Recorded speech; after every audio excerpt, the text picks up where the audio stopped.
shirweynaha ururka suxufiyiinta qaranka Soomaaliyeed oo galay maalintii labaad isla markaana uu ka soconayo magaalada Muqdisho caasimada dalka Soomaaliya kaas oo ay ka qayb galayaan ergo ku dhawaad gaaraysa 70 meeyo oo ka kala yimid maamulada dalka iyo gobolka Banaadir ayaa waxaa maanta lagu soo bandhigay anshaxa saxaafadda kaasi oo cod loo qaaday iyadoona wariyaal badan oo goobtaasi joogay ay u codayeen gabi ahaantoodba in anshaxa saxaafadda lagu dhaqmo uu noqonayo midka hadda loo codeeyay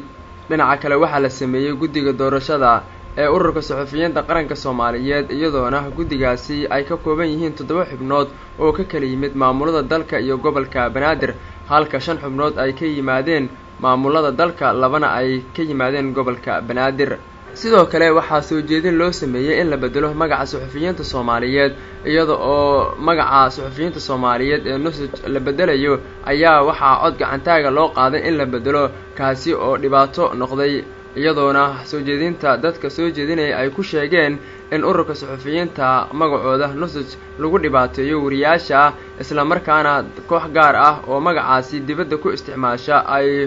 ku isticmaalaan magaca iyadoona taasi ay tahay mid bahdilaad ah ayaa waxa wargadii ka timid gobolada dalka iyo gobolka Banaadirba ay u codeeyeen magaca nusaj in la bedelo waxaana codeysay ku dhawaad 70 wariye iyadoona sidoo kale codeynta la qaaday ahayd mid gacantaag ah waxaana codeysay 45 in la bedelo magaca halka 11 ay diiday waxaana magaca ururka suxufiyiinta uu noqday isu taga ururka suxufiyiinta Soomaaliyeed halka markii hore uu ahaa National Union of Journalists waxaana loo bedelay Federal Union of Journalists Maxamed Ibrahim idaacada Jowhar Muqdisho